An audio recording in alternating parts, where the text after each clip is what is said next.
Golden education classes में एक बार फिर आपका हार्दिक स्वागत।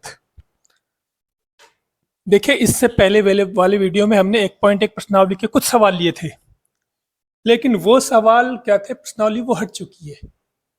वो 1.1 हट चुकी है, 1.2 थी। वो 1.2 प्रश्नावली ही 1.1 के रूप में है। तो आज हम शुरुआत करेंगे 1.1 प्रश्नावली का। अभी इसमें देखिए, जो सवाल है इसमें आपको सामने है ये पहला सवाल में क्या दे रखा है। देखो, इसमें जो संख्याएं दे रखी है ना, 140, 156, ये अलग अलग, इनको हमें अभाज्य गुणनखंड विधि से क्या करना है, इसका गुणनखंड करना है। अभाज्य गुणनखंड विधि से गुणनखंड करना केवल। तो देखो, सबसे पहले अभाज्य संख्या क्या होती है पता होना चाहिए। अभाज्य संख्या होती क्या है, पहले ये पता होना चाहिए। देखो, अभाज्य संख्या वो होती है ऐसी संख्या जिसमें ना खुद के अलावा और एक के अलावा किसी और का भाग नहीं जाए। खुद के अलावा और एक के अलावा किसी और का भाग नहीं जाए। एक, देखो इसमें अपवाद है, एक को एक भाज्य मानी जाती है। जैसे 2 में किसी और का भाग नहीं जाता स्वयं के अलावा, तो ये अभाज्य हो गई। 3 में भी किसी और का भाग नहीं जाता, तो ये भी क्या हो गई, अभाज्य। 4 में क्या, 4 में भाग जाता है 2 का, तो ये क्या हो गई, भाज्य। 5 में किसी का भाग नहीं जाता, तो ये अभाज्य। 6 देखो, 6 में तो भाग जाता है, 2 का जाता, 3 का जाता, तो ये क्या हो गई, भाज्य। 7 में किसी का भाग नहीं जाता, तो ये अभाज्य। 8 में भाग जाता है 2 का, 4 का, 8 का, तो 8 क्या हो गई, भाज्य। फिर 9 भी क्या हो गई, भाज्य, क्योंकि 9 में किसी और का भाग जाता है। 10 में भी किसी और का भाग जाता है ना। और 11 में किसी का भाग नहीं जाता। तो कहने का मतलब, ऐसी संख्याएं जिनमें किसी और संख्या का भाग नहीं जाए खुद के अलावा, वो संख्या होती है अभाज्य संख्या। तो हमें यहाँ पे अभाज्य गुणनखंड विधि से ही ये सवाल करने हैं। इन केवल भाग देना, केवल किनका, इन अभाज्य संख्याओं का। हमें केवल भाग देना है इन अभाज्य संख्याओं का। 2, 3, 5, 7, 11, इनका भाग देना है। 4 का 4 है, 4, 6, 8, 9, इनका भाग नहीं देना हमें, क्योंकि ये भाज्य है। तो ठीक है, अभाज्य संख्याओं, अभाज्य गुणनखंड विधि से हम सवाल करते हैं। जैसे पहला सवाल है ये 140। 140 का कह रहा हमें क्या करना, केवल अभाज्य गुणनखंड, और कुछ नहीं करना। तो देखो, 140 में किसका भाग जा रहा है, आपको अगर भाग देना नहीं आता तो अलग से देख ले। जैसे 140 है, इसके लास्ट में 0 है ना, इसके लास्ट में है 0, तो जिसके लास्ट में 0 हो उसमें या तो देखो सम संख्या है, इसे 2 का तो भाग जा सकता है, 5 का भी जा सकता है। तो इसमें 5 का भाग दे लीजिए, 5 का भाग दो। 5 का भाग देखो 14 में दीजिए, 5 का भाग 14 में जाएगा कितनी बार, 5 दूना 10, कितना बच गया, 10 में 14 में से 10 गए तो 4 बच गए ना, 14 में से 10 गए तो 4 बच गए। तो उसका क्या लगा देंगे, हासिल के 4, 4 और ये 0 क्या हो गई, 40, 4 और 0 क्या हो गए, 40। अब 5 का भाग 40 में दो, 5 का 5 घंटे 40, 8 बार गया भाग।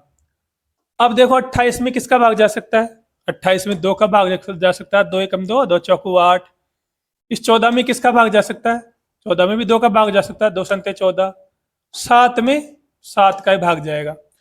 ठीक है ना। अगर आपको कोई संख्या भाग देने में मुश्किल हो तो अलग से भाग दे लिया करो। जैसे मैंने 5 का भाग 140 में डायरेक्ट दिया, आपको डायरेक्ट भाग देना नहीं आता ना, तो ऐसे भाग दे लिया करो जैसे हम देते आए हैं। 140 में भाग देंगे, 5 एकम 5, 5 दूना 10, कितना बच गया, 4, 1 0 उतारी, 5 अंठे 40। तो ऐसे भी भाग दे सकते हो आप, अगर आपको डायरेक्ट भाग देना नहीं आता है तो। ठीक है ना। तो इसका अभाज्य गुणनखंड क्या हो गया 140 का, देखिए 2 गुणा 2 गुणा 5 गुणा 7, ये इसका अभाज्य गुणनखंड हो गया। ठीक है ना। यानी ये संख्याएं, इनको क्रम से जमा दो। देखो यहाँ पे 2 को पहले ले लिया, 2 को पहले ले लिया, फिर 5 को, फिर 7 को। संख्या का क्रम कैसे उल्टे सुलटे फर्क नहीं पड़ता। ठीक है ना। तो ये पहला सवाल था, हमें केवल अभाज्य गुणनखंड विधि से वो अभाज्य संख्याओं से क्या करनी है, इनका गुणनखंड। ऐसा हम 6ठी 7वीं 8वीं में करते आए। एक सवाल और देखो, जैसे ये है 156। 156 इसका अभाज्य गुणनखंड करो। अब देखो ये सम संख्या है, तो इसमें किसका भाग चला जाएगा, 2 का। 2 का भाग 15 में देंगे, 2 संते 14, 7 बार 14, यानी 15 में 14 गया तो एक बच गया ना हासिल, 16 हो गया। 2 का भाग 16 में दो कितनी बार, 8 बार, 2 अंटे 16। 78 में फिर 2 का भाग चला जाएगा, 2 तिया 6, 6 में से 7 में से 6 गया तो एक बच गया, हासिल लगा दो, और 2 नाम 18। आपको यह डायरेक्ट भाग देना नहीं आता तो अलग से देकर देख लिया करो। अब इसमें 39 में 3 का भाग जा सकता है, 3 एकम 3 और 3 तिया 9। 13 में तो 13 का ही भाग जा सकता है, तो इसका उत्तर क्या आ गया, 2 गुणा 2 गुणा 3 गुणा 3, ये इसका आंसर आ जाएगा। ठीक है ना। तो अभाज्य गुणनखंड हम छोटी कक्षाओं में भी करते आए हैं और आगे भी करते रहेंगे, तो कोई बड़ी चीज नहीं है। एक और देख लो, फिर अगला सवाल देखेंगे हम। जैसे ये है, मान लो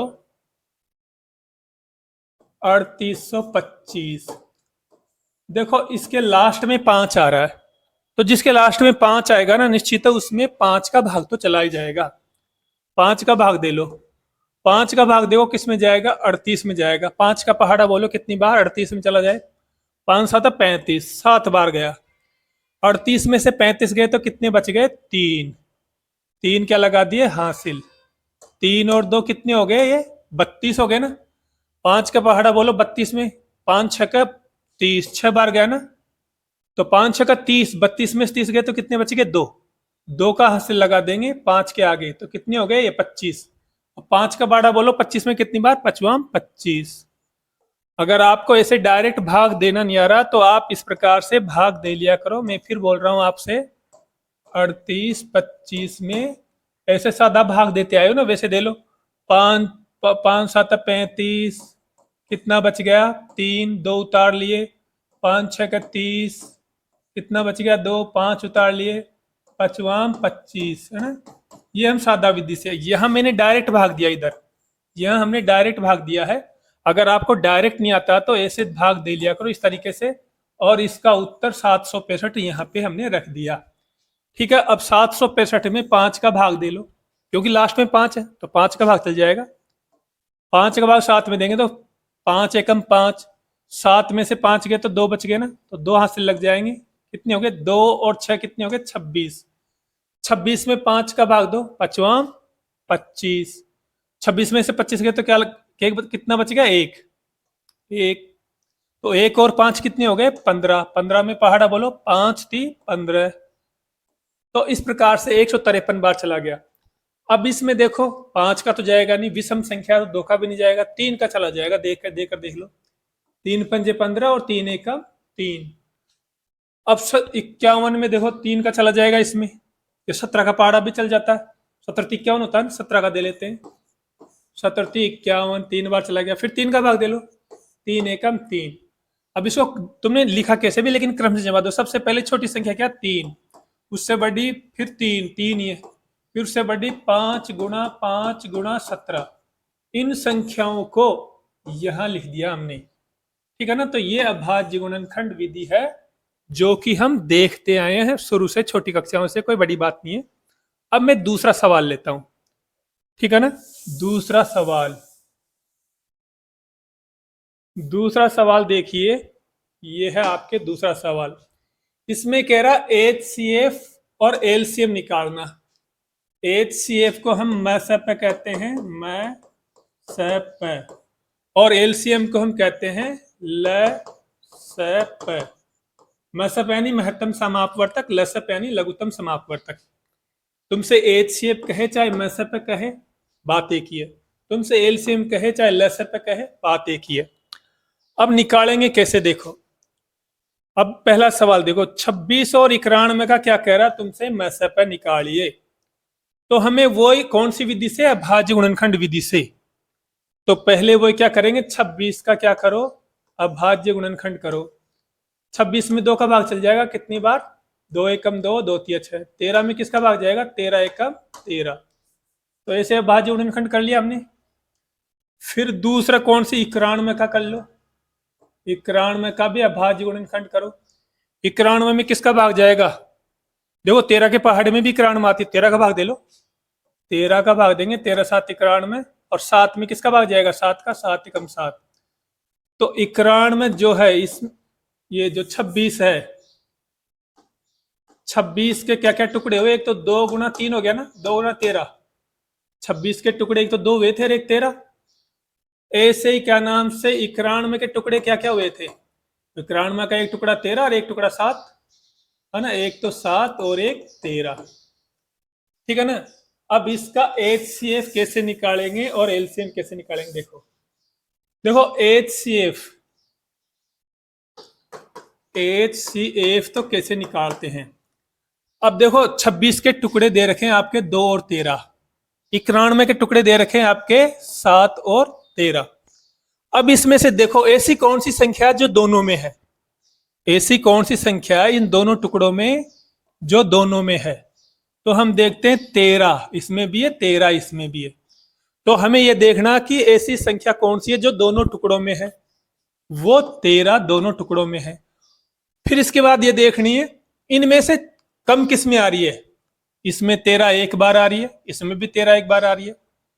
तो हमें लेनी है कौन सी कम वाली। अब कम तो कोई सी भी नहीं है, तो फिर कोई सी भी एक ले लो। तो इसका मसपत क्या हो जाएगा? 13। तो HCF कैसे निकालेंगे? जो हमने टुकड़े किए हैं 2 और 13 और 7 और 13, इन दोनों टुकड़ों में देखना दोनों टुकड़ों में कौन सी संख्या ऐसी है जो दोनों में आ रही है। और दूसरी चीज ये देखना कम किस में आ रही है। देखो इसमें 13 दोनों में आ रही है ना, है ना। दूसरी बात कम तो कोई सी नहीं आ रही, बराबर आ रही है। तो बराबर आ रही है तो कोई सी भी एक को ले लो, वही क्या हो जाएगा? HCF। एक निकालेंगे हम LCM। LCM इसका उल्टा होता है। LCM में हमें सभी संख्याएं लेनी है। इसमें 2 भी आएगी, इसमें 13 भी आएगी, 7 भी आएगी, सब है ना। देखो HCF में हमने कौन सी संख्या ली? केवल वो संख्या ली जो दोनों टुकड़ों में है और छोटी वाली। लेकिन LCM में हम सभी संख्याएं लेंगे, चाहे वो ऊपर हो चाहे नीचे। देखो 2, और वो लेनी है जो ज्यादा बार आ रही हो। बताओ 2 ज्यादा किसमें? इसमें 2 एक बार है, इसमें 2 एक बार भी नहीं है। तो ज्यादा कौन सी हो गई? ऊपर वाली हो गई ना 2। 7 ज्यादा किसमें आ रही बताओ? नीचे ही है ज्यादा, 7 7 ले लो। 13 ज्यादा किसमें? 13 दोनों में बराबर है, कोई सा भी एक 13 ले लो। अब इनको गुणा कर दो, 13 7 91, 91 दूना 182, ठीक है ना। तो ये HCF हो गया और ये LCM। HCF और LCM दोबारा देख लो इसको कैसे किया हमने। देखो दोनों का अभाज्य गुणनखंड करना आपको, जैसे कि हम करते हैं अभाज्य गुणनखंड। फिर उनके टुकड़ों को लिख दिया। एक तो क्या नाम से ये लिख दिया 2 और 2 गुना 13 और एक 7 गुना 13। फिर HCF में हमें क्या देखना? HCF में हमें देखना कि ऐसी कौन सी संख्या जो दोनों में है। दोनों में देखो यहाँ पे कौन सी संख्या? 13। 13 दोनों में आ रही है, तो हमें वो संख्या लेनी है जो दोनों में है। और दोनों में भी कौन सी लेनी जो कम हो। लेकिन यह तो कम है ही नहीं, दोनों बराबर है। तो हम दोनों में से कोई सी भी एक ले लेंगे, यानी 13 आ गई। LCM में हम क्या करेंगे? देखो LCM में हमें सभी संख्याएं लेनी है, चाहे वो किसी में हो चाहे नहीं हो, और वो भी ज्यादा वाली।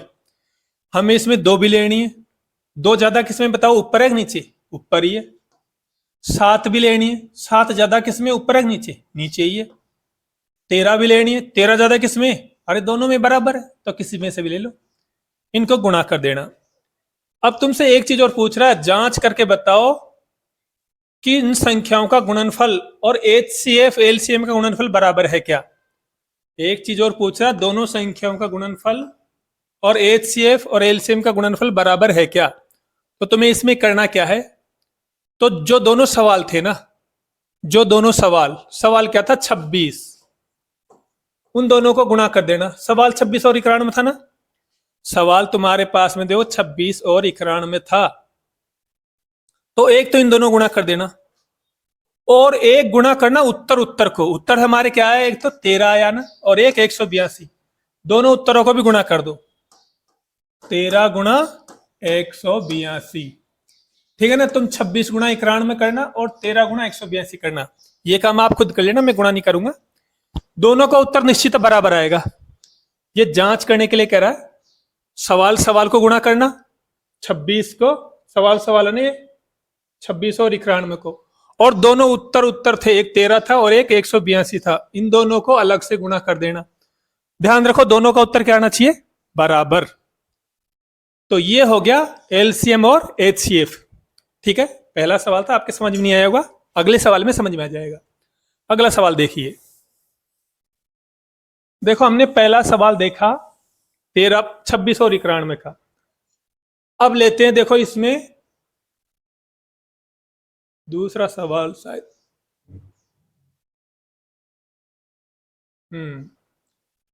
ठीक है ना। दूसरा सवाल देखो, दूसरा इसमें 510 और 92, 510 और 92। तो हमें एक तो 510 का क्या करना है, अभाज्य गुणनखंड करना, और एक 92 का भी क्या करना है, अभाज्य गुणनखंड। अब देखो 510 में भाग दो किसका जाएगा। देखो भाग तुम 2 का 2, 5 का 2, 17 का भी जा रहा, मैं तो 17 का दे लेता हूं, जो भी आपको अच्छा लगे कोई सा भी दे लो, कोई दिक्कत नहीं है। 17 का भाग 51 में, 17×3 = 51 ना। 17 का भाग 3 बार गया, 0 बच गया। 30 में किसका भाग जाता है, 3 का जा सकता है ना, 3 ढाई 30। 10 में भाग 2 का जा सकता है, 2 पंजे 10। 5 में 5 का भाग 5 एकम 5। देखो भाग 17 का पहले 2, 3 का कैसे भी उल्टे सुल्टे दे सकते हो, कोई जरूरी नहीं कि हम शुरू में 17 का भाग दें। शुरू में तुम चाहो तो 3 का दे सकते हो, शुरू में तुम चाहो तो 5 का दे सकते हो, शुरू में तुम चाहो तो 17 का दे सकते हो। किसी का भी भाग तुम दे सकते हो, कोई दिक्कत नहीं है। इसी प्रकार 92 में दो, 92 में देखो इसमें 2 का भाग दे लो, 2 का भाग दे लेते हैं। 2 चौकू 8, 9 में से 8 गया तो 1 बच गया ना। 1 और 2 हाथ से लगाएंगे तो 12 हो गए। 1 और 2 हाथ से लगाओगे तो कितने हो जाएंगे, 12। 2 का भाग 12 में, 2 छक्की 12। अब 2 का भाग 46 में भी दो, 2 चौकू 8, वो 2 दूना 4, 2 दून 4, 2 तिया 6। अब 23 में तो किसी का भाग जाता है नहीं, 23 का दे ले, 23 1 का 23। तो 510 के तो टुकड़े आ गए क्या, 510 के तो टुकड़े आ गए, एक तो 2 गुणा 3 गुणा 5 गुणा 17। इन संख्याओं को मैंने क्रम से लिख दिया यहाँ पे, है ना। और 900 वो 92 के टुकड़े क्या आ गए, 92 के टुकड़े, 92 के टुकड़े देखो क्या आगे तुम्हारे, 2 गुणा 2 गुणा 23।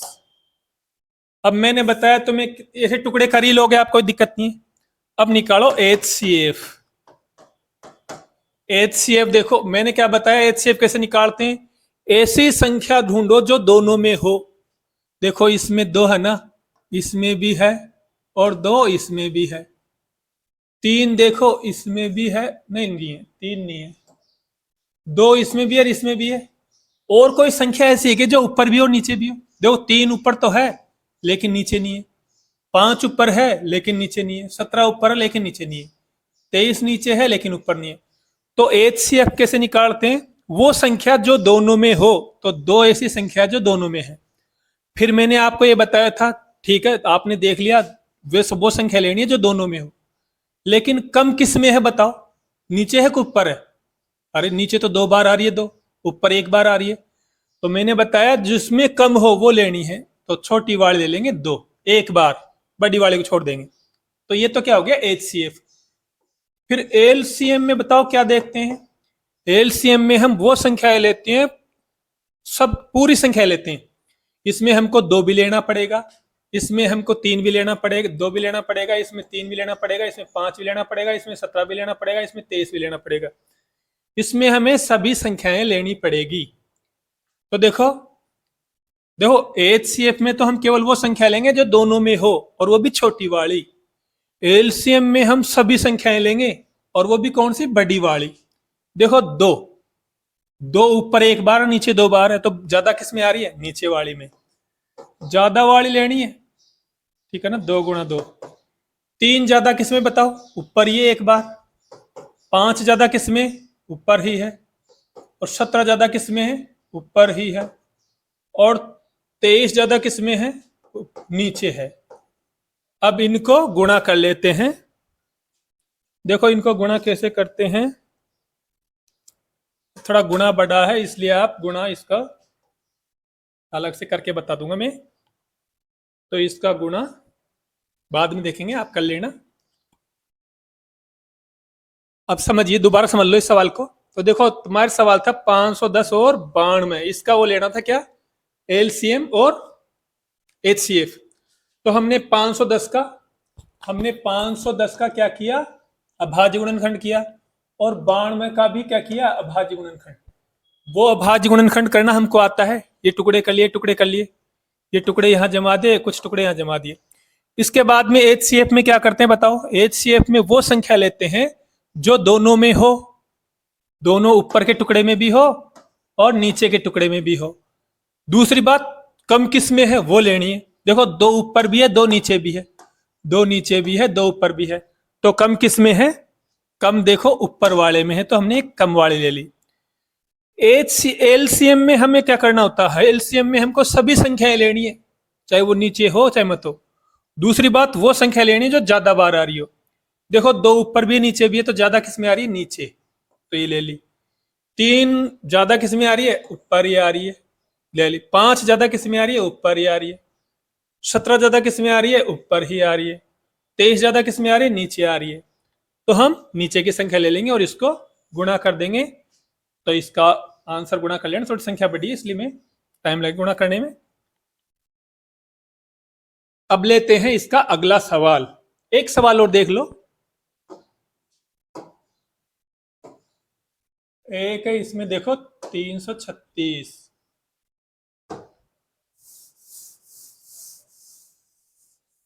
देखो, एक इसमें है 336 और एक है 54।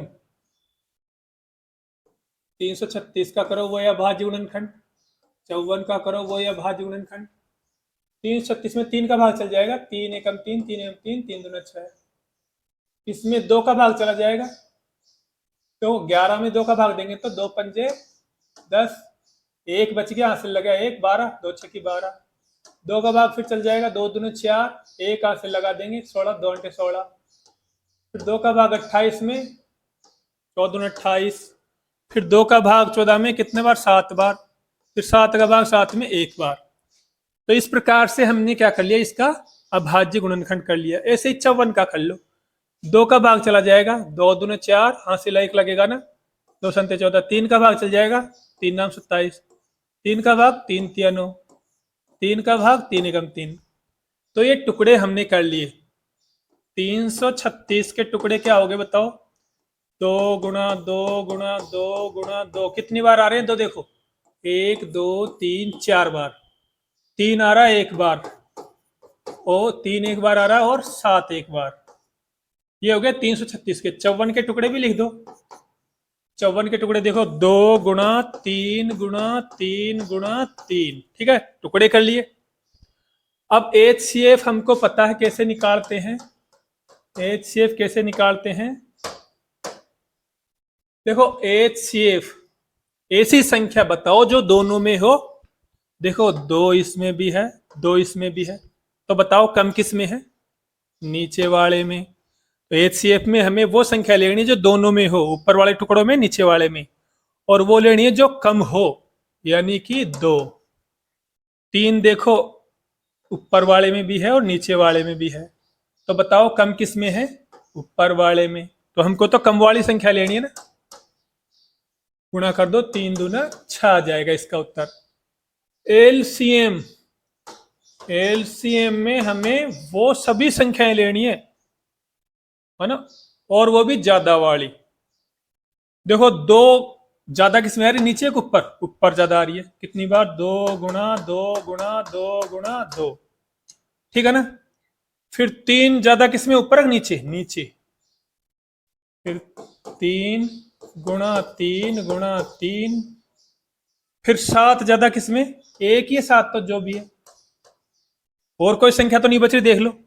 अब इनको गुणा कर लो, गुणा थोड़ा बड़ा टाइम लगेगा। 3 7 21, 21 63, 63। ठीक है, इसको कैलकुलेटर से गुणा करना पड़ेगा, तो गुणा कर लेना इसको। एक बार देख लो, 336 के और 54 के हमने क्या किए, अभाज्य गुणनखंड कर लिए, इसके भी और इसके भी। इनके टुकड़े, 336 के टुकड़े ये आए और 54 के टुकड़े ये आए। टुकड़े आपको पता कैसे करते हैं। इन टुकड़ों के बाद क्या करना, प्रत्येक टुकड़े में हमें ये देखना ऊपर वाली संख्या और नीचे वाले दोनों में है ना। HCF कैसे आएगा, HCF तब आएगा जो वो संख्या जो ऊपर भी हो नीचे भी हो। तो 2 देखो ऊपर भी है, 2 नीचे भी है, लेकिन हमें वो लेनी है जो कम हो, नीचे एक बार, तो ये 2 ले लिया, ठीक है ना। फिर 3 देखो ऊपर भी है नीचे भी है, तो कम किस में, ऊपर वाले में, तो वो कम 3 ले लिया, ठीक है। ये 3 दूना 6, तो क्या गया HCF। एलसीएम कैसे निकालते हैं, एलसीएम में हमें सभी संख्याएं लेनी है, चाहे वो ऊपर हो चाहे नहीं हो, लेकिन वो भी कौन सी, जो ज्यादा वाली हो। 2 ऊपर 4 बार है, 2 नीचे 1 बार है, तो हमें ज्यादा वाले लेने 4 बार वाले, ये 2 ले लिए 4 बार। 3 देखो ऊपर 1 बार नीचे 3 बार है, तो ज्यादा वाले कौन से, 3 बार, 1 2 3। और 7 तो अकेला ही है, 7, ठीक है। इसको गुणा करेंगे तो HCF और LCM आ जाएगा। और जांच तो हमने बताई दी कैसे करनी है, सवाल सवाल की संख्या को गुणा कर देना, उत्तर उत्तर की संख्या को गुणा कर देना, ठीक है ना। तो ये इस प्रकार से अभाज्य गुणनखंड विधि से, अभाज्य गुणनखंड विधि से हमने LCF व HCF निकालना देखा।